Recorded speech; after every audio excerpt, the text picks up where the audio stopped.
My life. Now I'm back to normal and remember almost everything with ease. But first things first. By the way, have you subscribed to our channel yet? Did you remember to like this video? It's about time you did. Well, my memory problems didn't start at birth.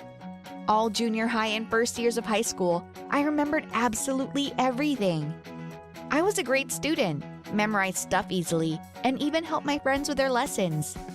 Kira has a phenomenal memory, The teacher said.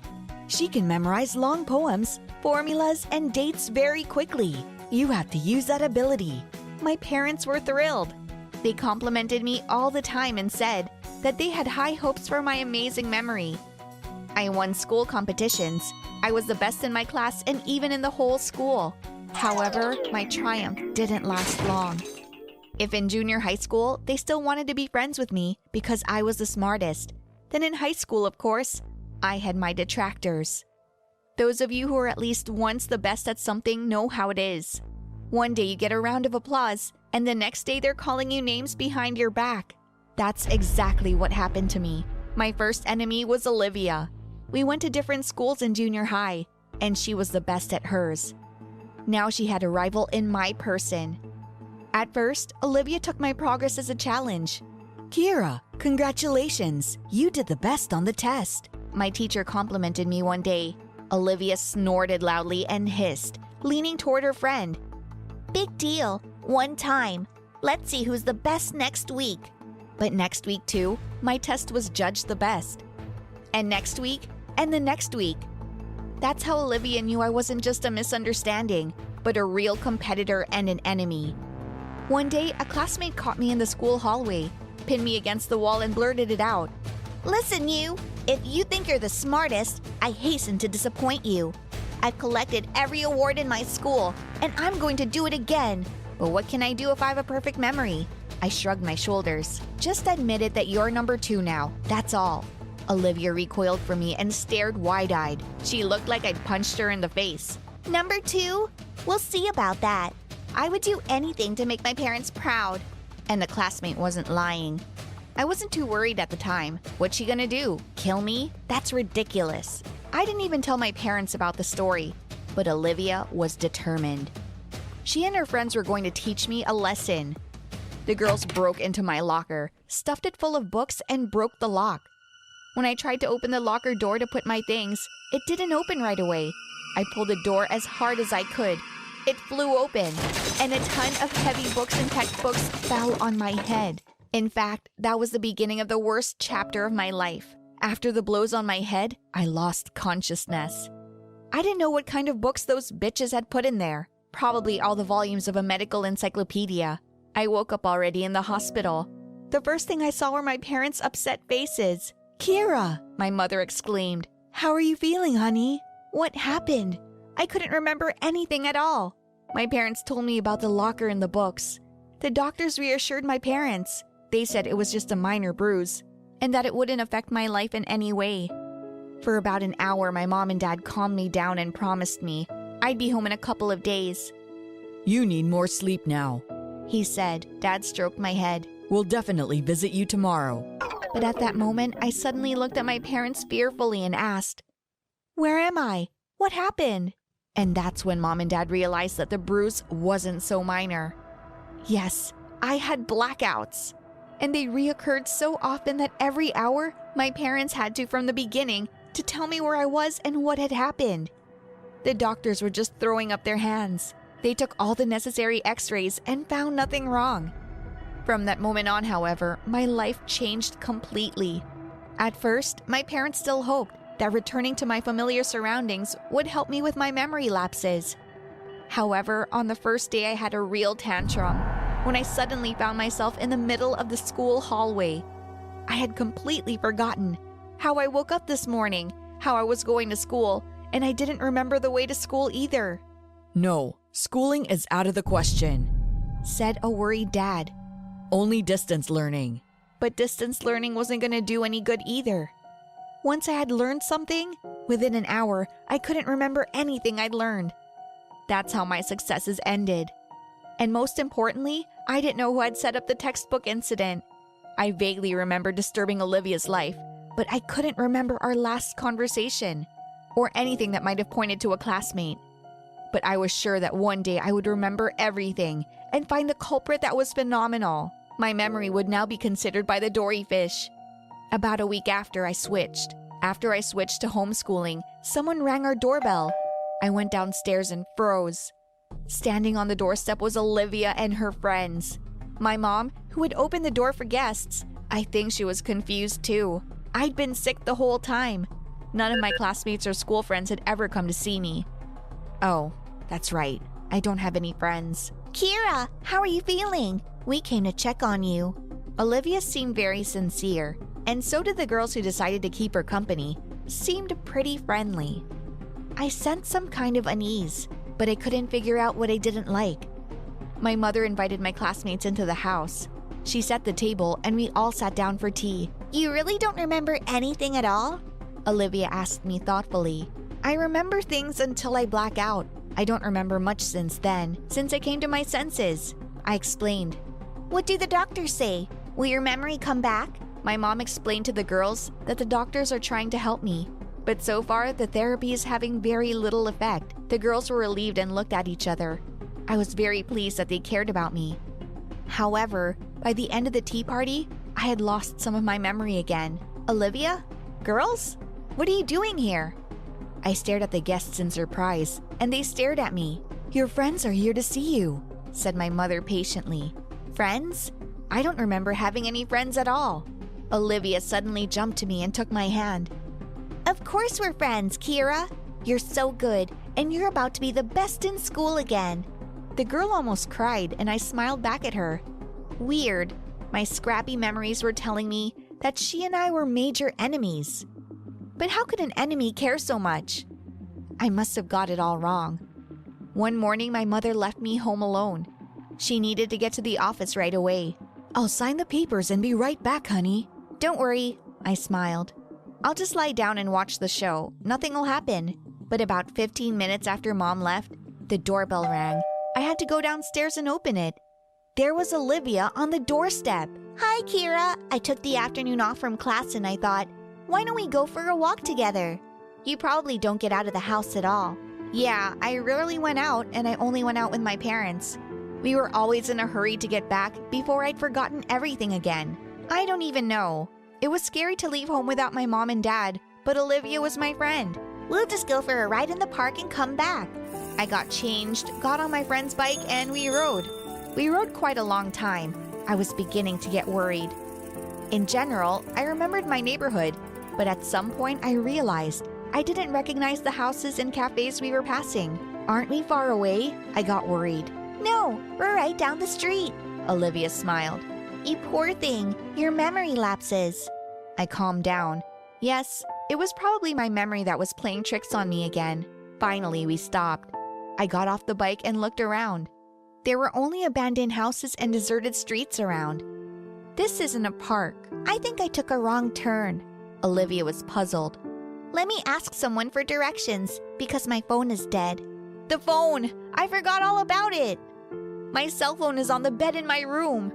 I must hurry back in case my mother comes looking for me. Stay here and don't go anywhere, my friend told me and drove around the corner.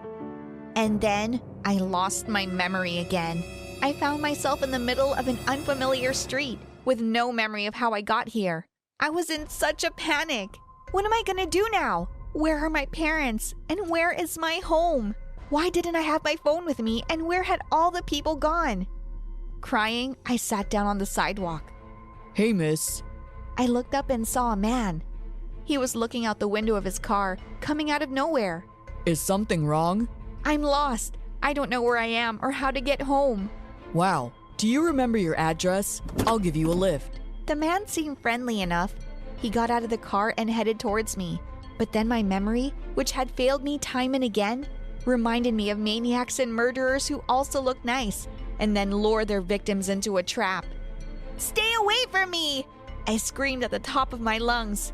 Miss, I'm a policeman. The man went to his pocket for some reason. I thought for sure he was going to kill me. So I jumped up and ran down the street as far as I could see. But I didn't run for long. I tripped on the uneven pavement and fell down. hitting my head as hard as I could. I woke up again in the hospital, and again, my parents were leaning over me. Kira! My mother was crying now. Did you find me? That's good. I went with Olivia, and I got lost, and that man. You remember everything? Yes, after another stroke, my memory magically came back to me. And now I remember everything. The feud with Olivia and her threats, and how she showed up at my house pretending to be my friend. Sometimes people cross the line to be the best they can be.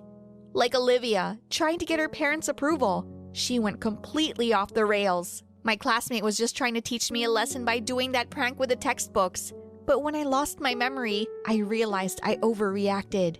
It's one thing to have a bump, but it's another to lose consciousness and amnesia. Olivia was afraid of getting kicked out of school for that prank, or even go to jail.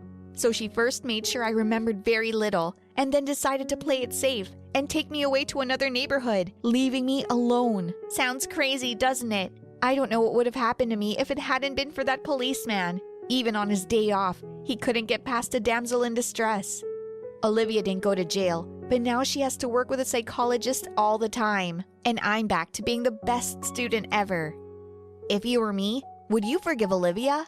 Be sure to share your thoughts in the comments below this clip. Sitting on the beach all alone, I waited for my boyfriend to finally come out of the sea. But he wasn't planning to, because he was frolicking with the fish and the dolphins. And with some girl. How the hell is that? I immediately threw myself into the sea with my clothes on. I don't care if I can swim. Rebecca, what are you doing? Eric swam right up to me. That girl was right next to us too. You can't swim, let's go ashore. Luckily, the stranger didn't follow us and swam off somewhere. My boyfriend stated that she, like himself, loves the sea and can hold her breath for a long time. Oh no, there seems to be a lot more mermaids in this world than I thought. Hi, my name's Rebecca, and I'm dating a merman. You think it's so awesome to have an unusual boyfriend. Well, I'm going to disappoint you.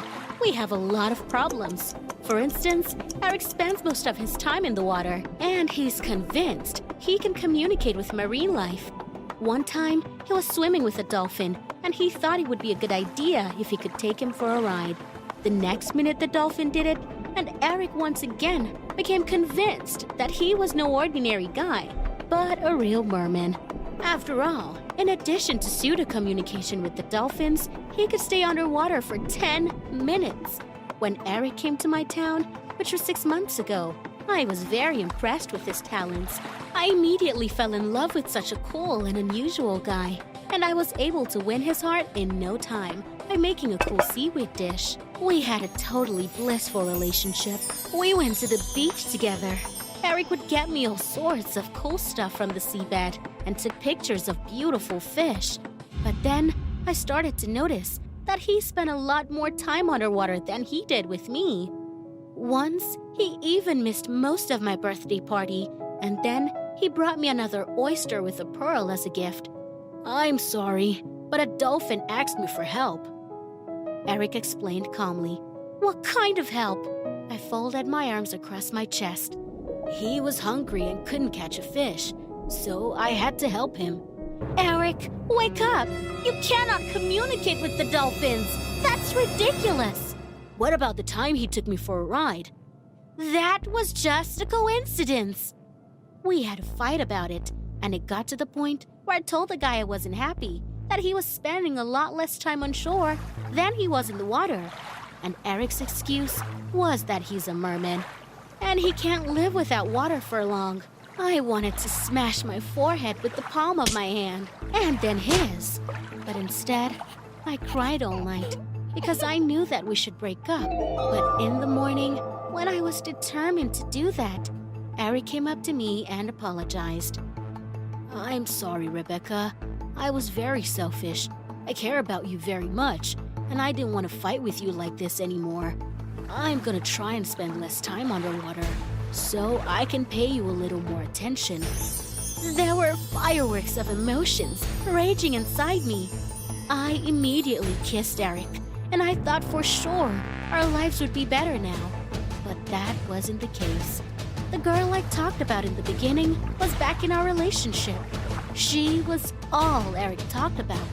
Can you believe it? She can hold her breath for half an hour. She also plays a mermaid in a show.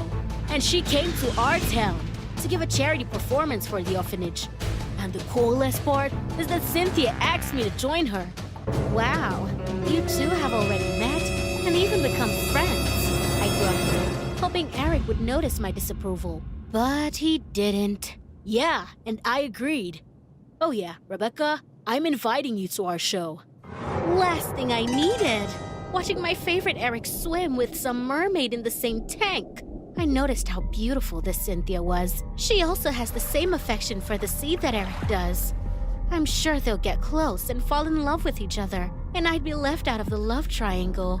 So I decided to stop that performance and started feeding Eric the kind of food that usually gives him a tummy ache, so he wouldn't go to rehearsal. But instead, he would just take a pill and go off to rehearse a number with Cynthia, and then they'd go to the beach together, where, according to Eric, they would talk to dolphins and fish. That's when I decided to ruin the fish tank, which my boyfriend had specifically ordered for the performance. I put catnip on it, and Eric's cat, Roger, immediately jumped on it, and he started chewing and biting it. "Oh no, my tail!" Eric screamed and chased Roger away, but it was too late. "How did the catnip even get here?" The young man was perplexed. I felt so sorry for my boyfriend. I regretted what I'd done. I hugged my sweetheart, and then his phone rang. It was Cynthia. Eric told her about the problem, and Cynthia told him that she had a solution. Turns out, she also performs with a partner in her town and always carries his costume with her. I could lend you his tail. That would be great. Eric cheered up immediately. Then see you at the rehearsal. He immediately ran off, and I was literally burning with anger and jealousy. I bet they don't just swim with the fish, but also make out underwater. Eric always wanted me to learn how to swim and start sharing his passion for the sea. This one doesn't even have to learn anything. They were both born mermaids.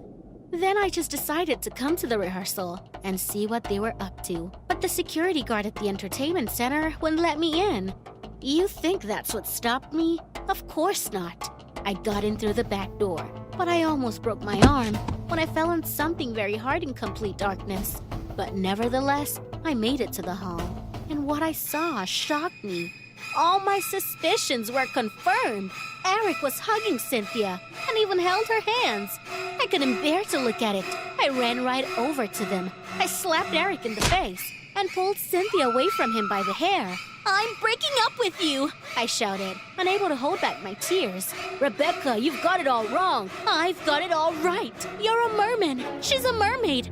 Enjoy your life in the sea." I ran away and fell down again in that dark room. But I didn't care about the physical pain because I was tormented by emotional pain. I cried all night. I didn't answer Eric's calls or texts, and then I blacklisted him. I felt terrible about the whole situation. I mean, Eric betrayed me. No, I can't just let this go. I'll show him what I'm capable of in the heat of rage.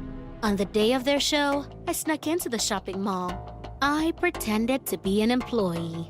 I gave the man in charge of the aquarium some powder. "What kind of product is this?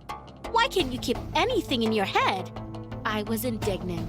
This powder was ordered by Cynthia herself to keep the aquarium clean. "Oh, I'm sorry, miss. I'll put it in the water immediately." Of course, it wasn't a cleaning powder.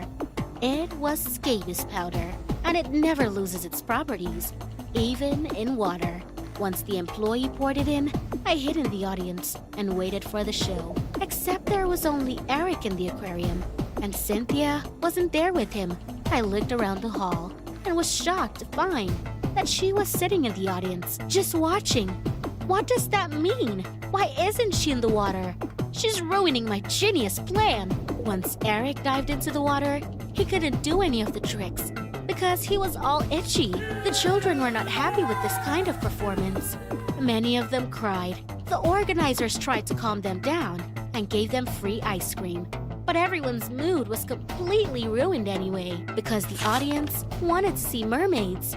Eric and Cynthia couldn't understand what happened, and I wanted to die of embarrassment. I thought I'd be making fun of them, but in the end, I felt so sorry for the actors and all those poor children. I mean, they're orphans. They don't see anything positive in their lives. And now, I've ruined their day. I don't know what could have happened. Eric said backstage. I'm sorry, Eric. Maybe the water wasn't of good quality. Cynthia hugged him. And that's when my heart sank. Because no matter what, my feelings for Eric were still strong. So, I decided to come clean. I came up to them, and I confessed that I asked to put scabies powder in the water. But why? Eric got angry. I wanted to get back at you. You went behind my back to make out with that mermaid. I looked at Cynthia angrily. If you would have let me say a word, you would have realized that I wasn't cheating on you. Just before the performance, Cynthia had suffered a minor injury, and she couldn't perform because of it. She was very upset about it, and I hugged her to comfort her. She didn't want to cancel the show, so I swam solo. But it was ruined anyway, because of you, Rebecca. Eric pushed me away, and I felt so ashamed of what I'd done. I wanted so badly to make up with my boyfriend and do something to fix the situation. Then I got an idea. 2 weeks later, I was at the beach waiting for Eric. Cynthia, who had witnessed our fight again, decided to bring us back together and help me bring my plan to life. A genius idea occurred to me. I decided to organize another performance for the children, but this time on the beach. I brought all the cool stuff Eric had found for me at the bottom. Now, we could give them to the orphans. Cynthia had been teaching me how to swim for 2 weeks and also how to move properly in the mermaid costume. When Eric came to the beach, he was pleasantly surprised. The kids and I waved to him. Eric and I swam together and collected beautiful things from the seafloor. As Sylvia handed them to the children, they laughed and cheered. The bravest of the orphans swam with us. After our grand performance, all the media started writing about us. Eric was happy, and I was happy because I was able to make Eric and those children happy. I'm sorry for everything, my love. I've been such a fool. I forgive you. He kissed my hand. You did a great job. You came up with a great plan. A couple of days later, Cynthia went back to her town, and Eric and I got to spend more time together. I fell in love with the sea and all its inhabitants, and I was finally able to come to an understanding with the man I loved. No longer did I have to rack his brains about him spending more time at sea than he did with me, because now we were swimming together. We were inseparable on land too, and sometimes we put on a little show for the kids. Would you be able to forgive me if you were Eric? Write your answers in the comments, like the video, and subscribe to the channel so you don't miss new stories. Don't miss new stories. Hi, my name is Crystal, and I'll tell you my story. The story of a girl who literally rolls in gold. I was born into a very rich family. My parents own a world-famous chocolate factory. In fact, it was founded by my great-grandfather, so I already know what I will be in the future. To be honest, it's a little boring. By the way, my mom and dad always knew their future as well, since both their career and marriage were predetermined. My grandparents agreed to marry off their children when they were teenagers. Fortunately, they subsequently fell in love with each other. Otherwise, they would have to suffer all their lives. In general, my parents have a lot in common, and I'm not even surprised at this. After all, they grew up together, and their families have always been close. For example, both of them adore caramel ice cream, rainy weather, yellow clothes, and gold. The latter is their passion, and it seems that they would cover me in gold if they could. You know, my parents have always seemed strange to me. Rather, I've just seen that they are not like the parents of other children. For example, if at 1 o'clock in the morning they decide to ride horses, they won't calm down and fall asleep until they go to the stable and saddle up a dashing horse. Or if one of them wants, for example, dust from Mars, there is no doubt they'll get it in the shortest possible time. In a word, my parents seem to be obsessed with their ideas and desires. Even before they got married, they had an agreement that after the wedding, their house would be completely covered in gold. In fact, they've been dreaming of a golden house since they were kids, but their parents considered it to be complete nonsense. So it had been just a dream until they flew the nest. Indeed, when they got married and moved to their own house, first of all, they started covering everything in gold. However, my mother got pregnant, and they had to put this process on hold till better days because there were high risks that I would die inside the womb. So my mother had to lie down all the time, and my father was catering to her whims for 9 months. And even when I was born, I was discharged from the hospital wrapped up in a gold blanket and with a golden pacifier in my mouth. And my first toys were golden rattles, custom made for my parents. Shortly after I was born, my parents decided to finish what they started, and finally their dream came true. They started full repair, complete replacement of furniture, appliances, and everything else. As a result, we began to live in a golden house in 7 months. We had golden ceilings, a golden chandelier, golden wallpapers, golden floors, golden furniture, golden windows, golden bathtubs and toilets. It's scary to even imagine how much the fulfillment of their dream cost. Since I don't remember living in other conditions, such an interior has always seemed to be normal. I mean, I knew that my grandparents and other relatives had houses that were very different from ours, but at that time I took it for granted. And afterwards, when I was about 5 years old, some relatives on my father's side came to visit us with their daughter. She asked me what was wrong with our house and why it was so strange. I rushed to defend my house and said that it was fine, and she was strange. And in general, dolls like hers had long been out of fashion. However, I started doubting it all deep inside. Perhaps something was really wrong with our house. Why were all our relatives and friends' houses so different from ours? And then I started going to school, and our golden den became the cause of my pain and pride. Because the class was divided into 2 camps. Some classmates made fun of my house, while others admired it. However, when I went to high school, all my classmates had already forgotten about my house, and I liked it. Well, I couldn't make excuses for the wealth and tastes of my parents all my life. Once, at one of the lessons, we were studying ancient Greek mythology, and when it came to the Phrygian king Midas, I noticed that a new girl, Linda, was very impressed with his ability to turn everything he touched into gold.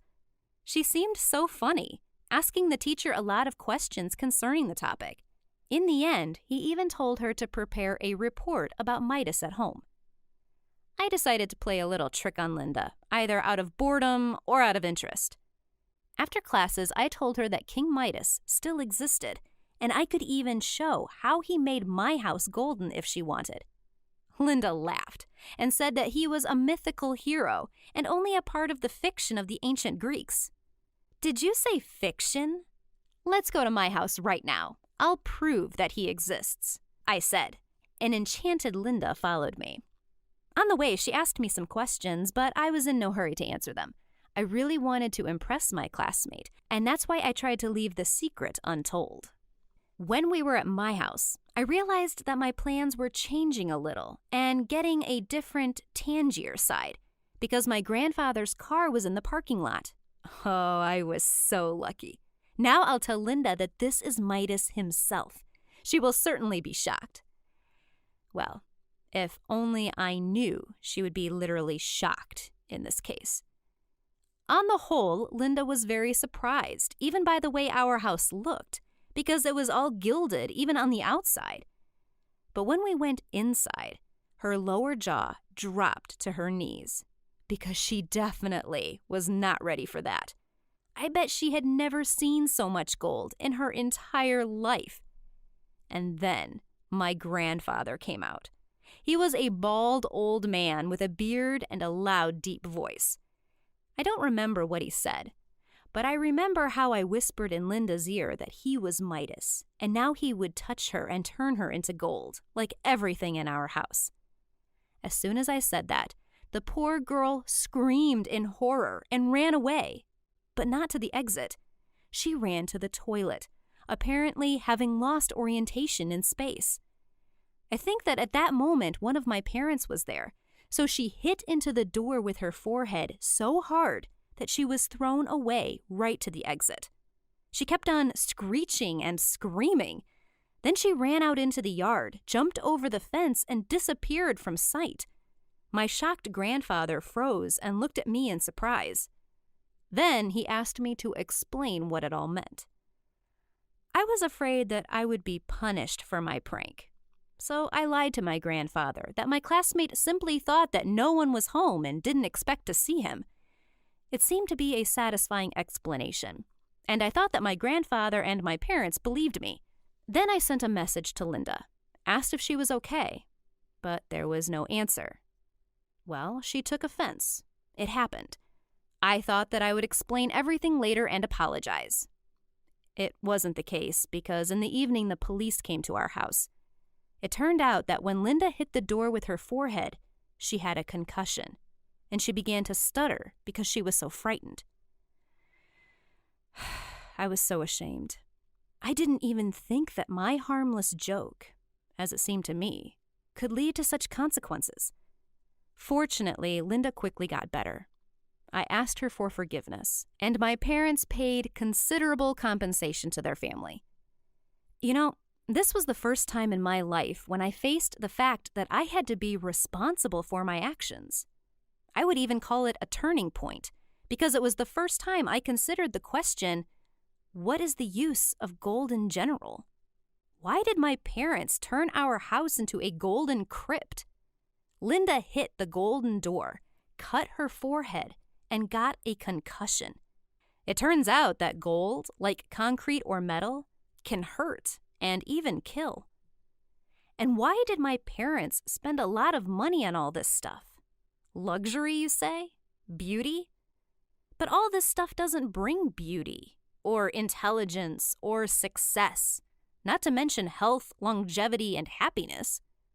After that, my golden cage became disgusting to me. I listened to myself and realized that the color of gold annoyed me in general. But it surrounds me everywhere. I open my eyes in the morning and see a golden ceiling in front of me. Then I go to a golden shower, have breakfast at a golden table, and eat from golden plates. Then I sit in my father's golden car and go to school. And in the evening, I return to my golden den and fall asleep, looking at the same golden ceiling. I remembered how good I felt when I visited my grandparents. At home, I was always anxious. What is the reason for such contrast? Could it be that their interior is made in soothing colors?